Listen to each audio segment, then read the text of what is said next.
I continue, at least for the moment, to identify as Jacob Rees-Mogg. James Bond comes later. But it's rare in politics that opportunities are presented like a suckling pig on a silver platter with an apple in its mouth, so readily and easily available for the waiting politicians to enjoy. It's even rarer, however, when politicians willingly turn their backs on such an opportunity and ignore the chance to improve their political fortunes. Yet this increasingly appears to be the case as the government shies away from delaying net zero commitments in order to alleviate the financial burden upon the electorate. It's important to keep the climate change, of course it is, and this must be done within reason and an appropriate tempo. Philip, now Lord Hammond, the former Chancellor, not someone I invariably agree with, calculated that reaching net zero would cost the country £1 trillion. To foist this vast cost upon the people, with those predominantly affected being on the lowest incomes, would be an unduly harsh thing to do. It's most perplexing, and even Mystic Mogg struggles to uncover the reason as to why there's so much ardour to steam ahead with these regulations against the cost and the pain. Interestingly, recent research from People Polling has revealed the depths of unpopularity of the net zero regulations.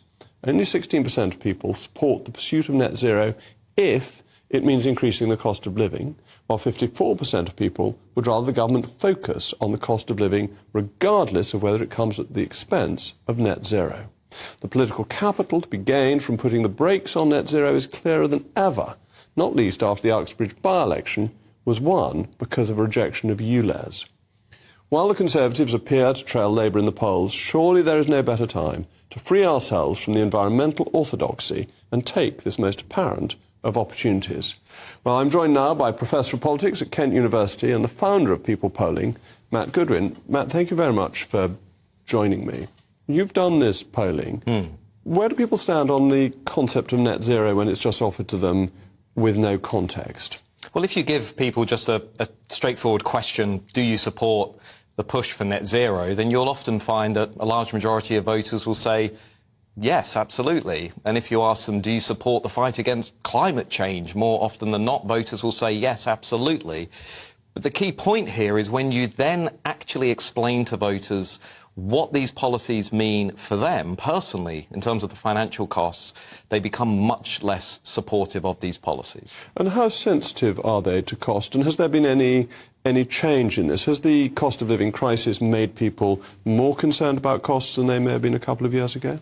I think partly we're seeing the effects of the cost of living crisis. I think also, in my view, voters are beginning to tune into what net zero means for them. I think the ULEZ issue in London and Greater London has been very important for that reason. The fact that voters are now beginning to think about, well, hang on a minute, this is actually imposing some very real financial penalties on on motorists. And so as voters begin to look at the detail of the policy, what we're finding is more voters oppose some of these policies than support, and that's especially true among Conservatives. So how does this divide up in terms of the ULEZ support and opposition amongst different categories of voters? You've got a very helpful chart, I think. Yeah, sure. So if you look at all voters in the country, only 32% say they support ULEZ, about 42% say they oppose, the rest are undecided. If you then ask voters, well, would you like a ULEZ in your local area, they become much more strongly opposed. So typically about two-thirds of voters will say, I don't really want to have a ULEZ in my local area. If you then drill down into the voters that are going to be key for Rishi Sunak, those 2019 Conservatives, the people who voted for Boris Johnson, who voted for this big challenge to the status quo, well, they're absolutely convinced that they don't support ULEZ, they don't want a ULEZ in their local area, and they really want the government to zoom in on prioritising the cost of living crisis, even if that undermines some of these net zero goals. So what I'm pointing to here, Jacob, is widespread opposition to these policies. Particularly from people who used to vote Conservative. Is it still sensible for Labour and the Lib Dems to appeal to the net zero proponents, or does it also apply to their voters? Is this a more general trend? I think it's a difficult one for people like Keir Starmer, because on the one hand, yes, Labour voters and Lib Dem voters are a bit more supportive of these policies, but on the other hand, we can see clearly in the data that it really is the economically marginalised working class voters, it's the electricians, the mechanics, the white van drivers who are the most strongly opposed to these policies, because they're likely to incur the financial costs of those policies. So, and I think also, just lastly, a lot of voters are looking at the net zero agenda, in my view at least, and are seeing something that they often feel is being imposed on them from above, at the expense of the views of ordinary people. Because one group you've got who support ULEZ are the new elite. Who are the new elite? Are these the people who are imposing it from above? Well, I would argue that middle-class professionals, graduates, living in the city, very affluent, economically secure, usually enjoying positions of influence and power. Probably have a new car already. And probably have a new car already, probably will not be hit by the costs relating to ULEZ, will not be suffering the costs of net zero personally, are very well insulated against some of those. And it's really that group that are the most supportive of this agenda.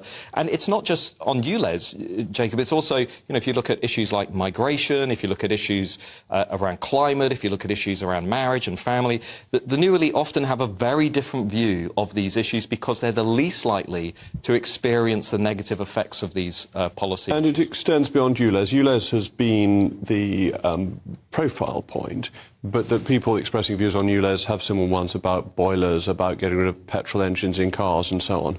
Well, I'm looking at this polling and I'm thinking, where are we going to be 5 to 10 years down the line? Because ULEZ is, in my mind, is the beginning of this debate. The fact that voters are tuning into this and are beginning to really get interested in this issue. What happens when we go to 15-minute cities? What happens when we go to heat pumps in homes, etc., etc.? This is the beginning of a bigger rebellion, I think. Well, thank you very much, Matt.